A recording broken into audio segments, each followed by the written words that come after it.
The movement for the formation of Telangana state.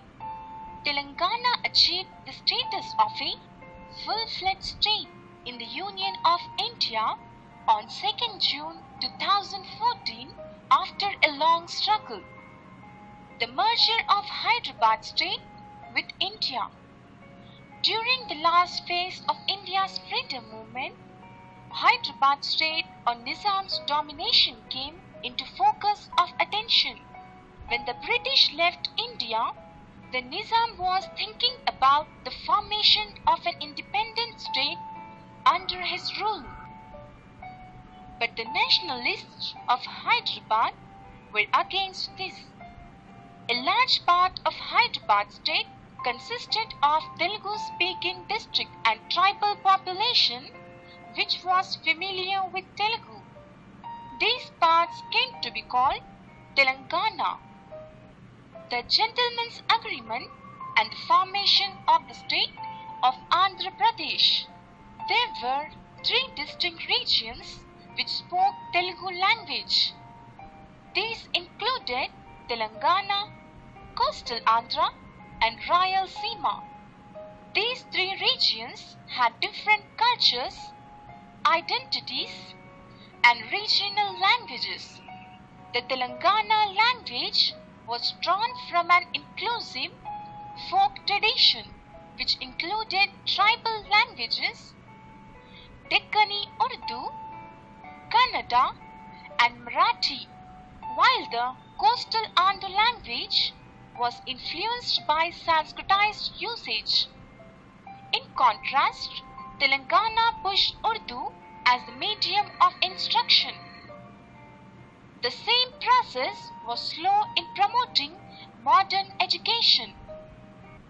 Telangana was a dry plateau region which depended upon rain-fed agriculture, animal herding and hunting and gathering from forest, while coastal Andhra was mainly a plain region consisting of deltas with well-developed canal irrigation system. Hyderabad state became a democratic state in 1952 and Burugala Ramakrishna Rao became its first chief minister. In 1953, Andhra region was separated from Madras Presidency and Tanguturi Prakasham became its chief minister.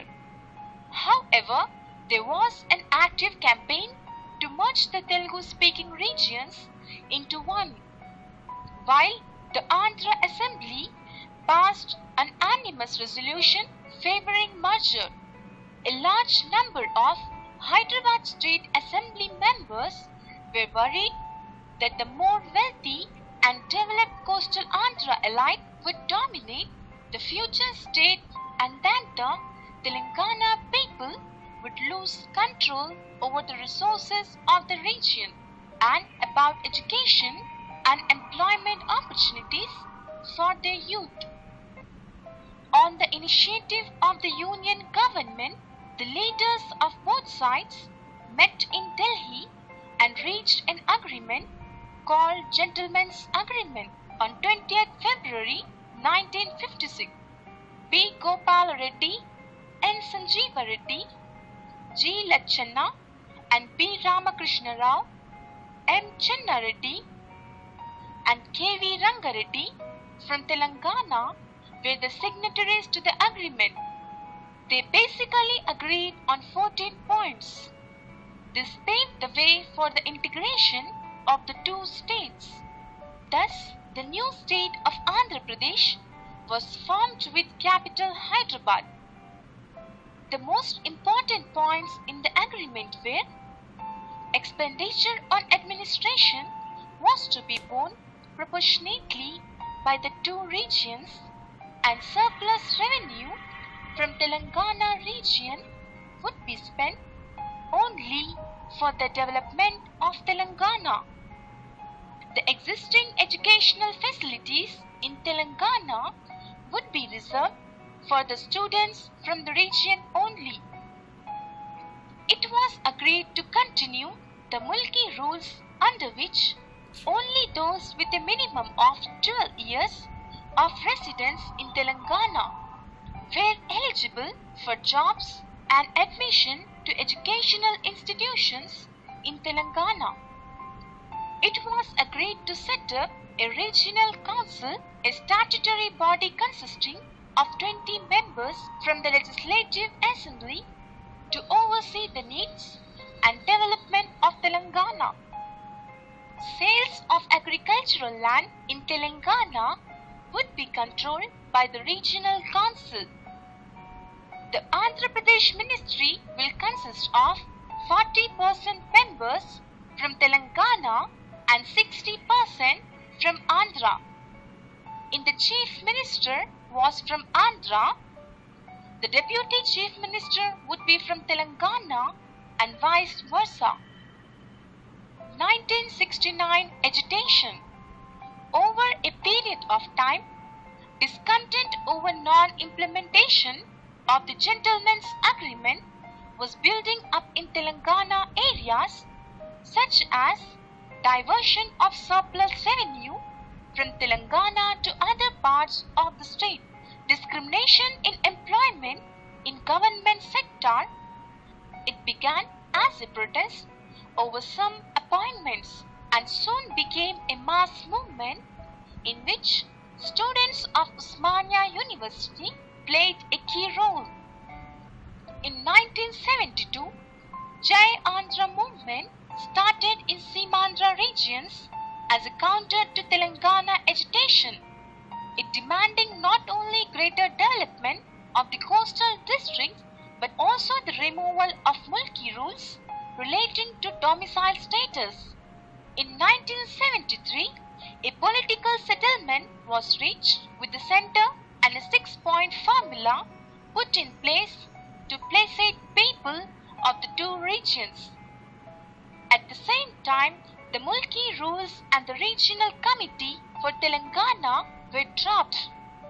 In this way, Telangana lost its distinct identity as promised in the Gentleman's Agreement. All areas are treated as one in state.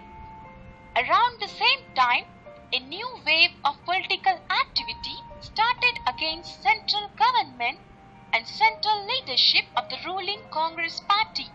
This led to the formation of Telugu Desam Party, and the regional agitations subsided for the movement. Growing discontent in Telangana.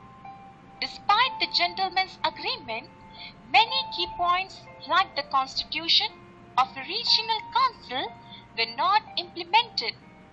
From 1956 to 1990, many developmental activities took place in the state of AP. Major dams were built, irrigation and power projects initiated, vast mining and industrial complexes were opened. Green Revolution was initiated to transform agricultural production. A large number of universities and technical institutions were established. After 1990, the state saw a boom in the information technology industry, especially in Hyderabad. But the people of Telangana felt that the development was very uneven. Its real benefits was going to other regions of the state. Observe the following tables. Total cropped area in million hectares.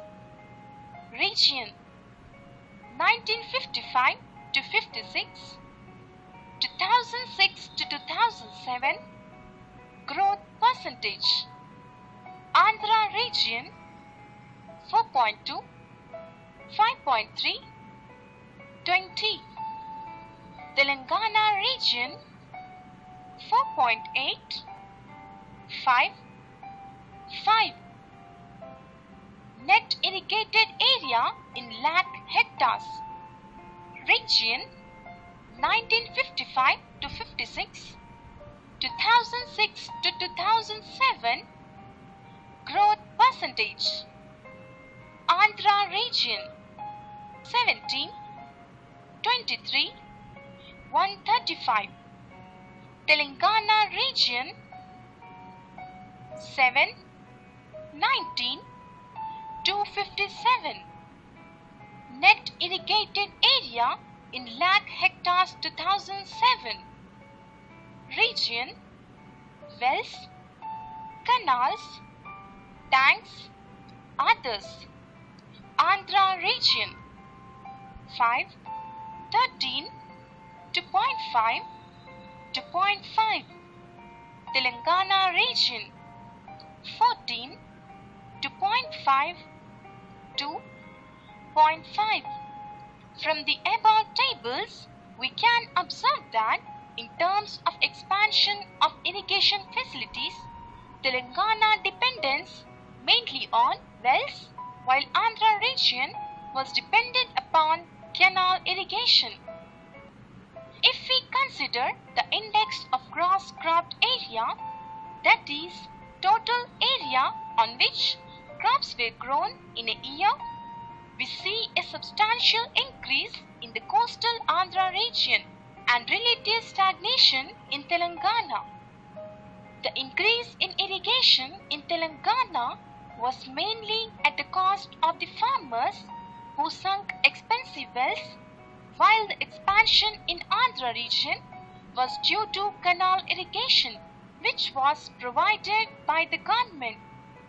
While the income from agriculture per rural person was the same for the two regions in 1993 to 94, it rose steadily to some amount by the year 2007 to 2008 in Andhra region, while there was no such steady increase for Telangana.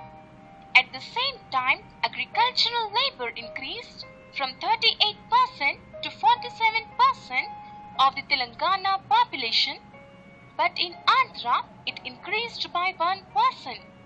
This implies a greater agricultural distress and land selling by farmers in Telangana.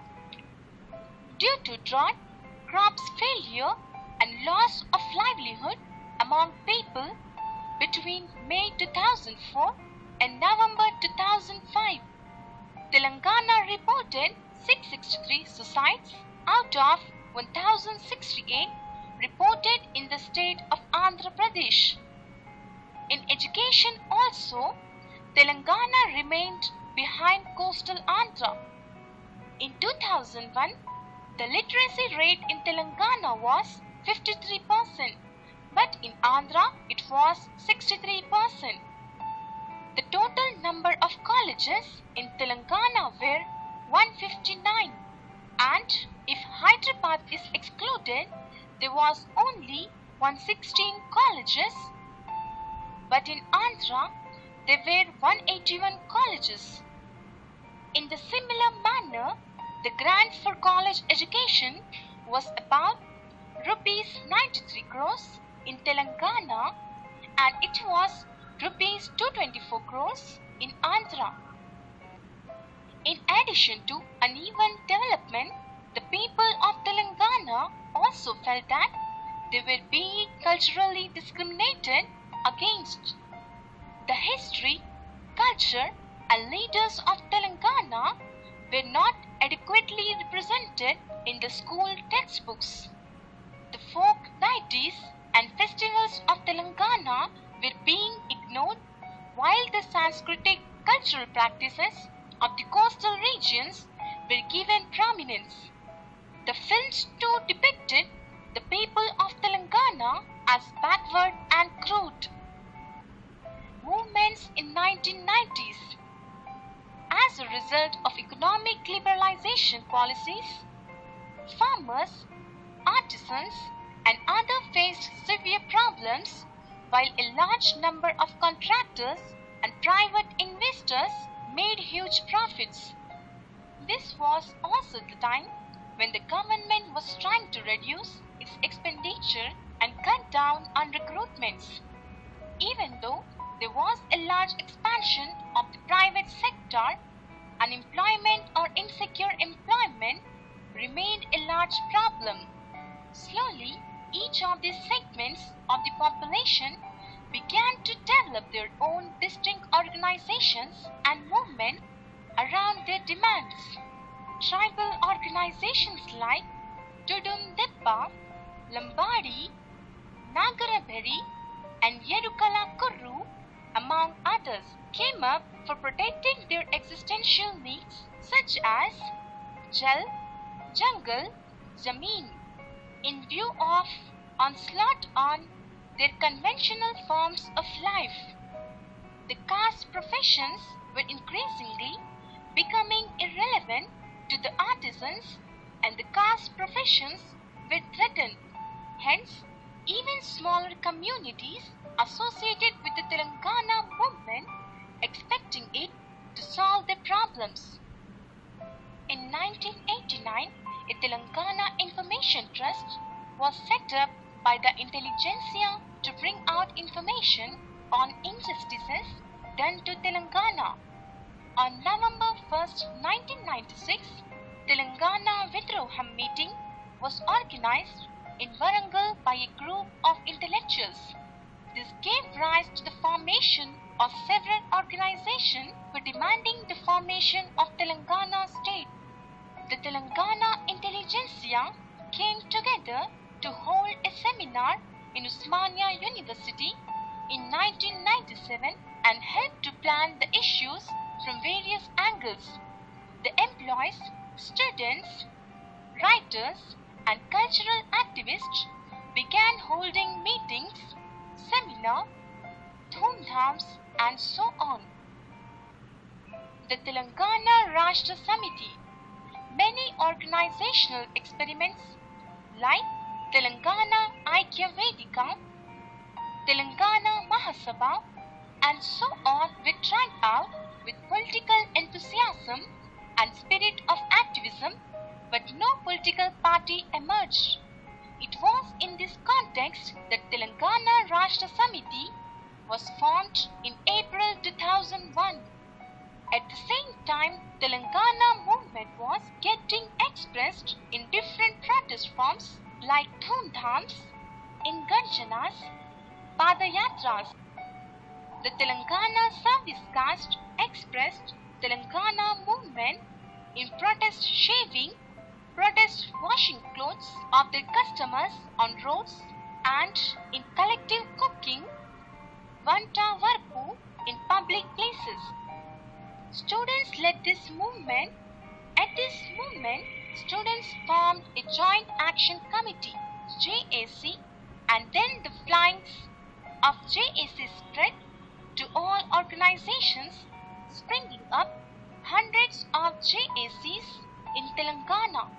Hundreds of youngsters committed suicides, shattering their families, and Telangana too, since November 2009, is a sad saga. Different caste people formed their own JACs and joined the protest movement. K. Chandrasekhar Rao's fast, 2009. To give a decisive expression to this momentum, K. Chandrasekhar Rao, the leader of Telangana Rashtra Samiti, announced an indefinite fast to begin on 29th November 2009 at Siddipet. He was arrested and lodged in a jail even before started his fast. He continued his fast in Khammam jail and subsequently in hospital too.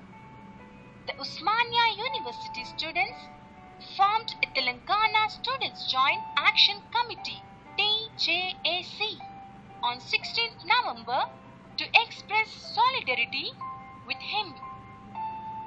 K. Chandrasekhar Rao's fast became a massive people's movement. He was fast for about 10 days between 29 November and 9 December 2009. This galvanized the people and the movement received a new thrust and meaning.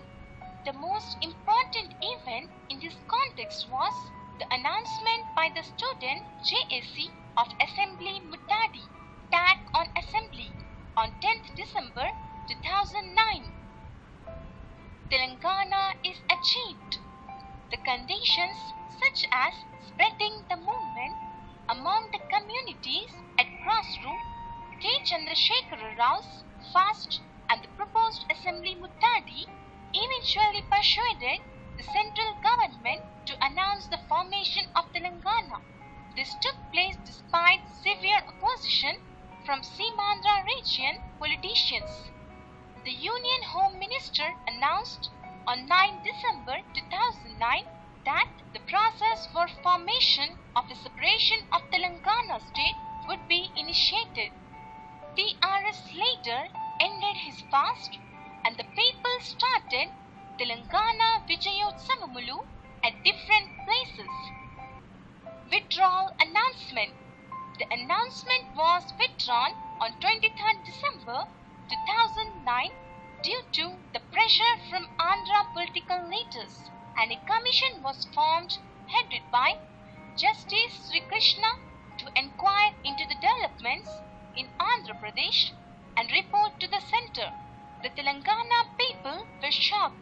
Let us see some possible reasons for the withdrawal of the announcement. Hyderabad had become the hub of development. It became India's calling card for both the success of economic reforms as well as its claim to global significance. Many people from different places had invested in properties in Hyderabad, and a large number of them had migrated to Hyderabad in search of employment and education. These investors were worried about their future. The farmers of coastal areas were also worried about getting irrigation water and electric supply. Many of them also felt unhappy with this partition. These protests were intended to put pressure on Central to go back on its announcement. Meanwhile, a large number of autonomous and non-party organizations continued their activity of mobilizing the diverse common people to demand an independent state. All of them brought diverse sections of the society into the movement. In order to unify the people, all parties and organizations came together to form Telangana Joint Action Committee. Under its leadership, 6 major agitations were launched: Non-Cooperation Movement, Million March, Sakala Janula Samme, a 42-day general strike, Saraga Haram, human chain around Hussain Sagar Lake in Hyderabad, Sansad Yatra, march to the Parliament, and Chalo Assembly. Accordingly, the bill was passed in Parliament by vacating the state of Andhra Pradesh with June 2, 2014 as the appointed date. The bill was supported by BJP, BSP and other opposition parties in the Parliament. The people celebrated this.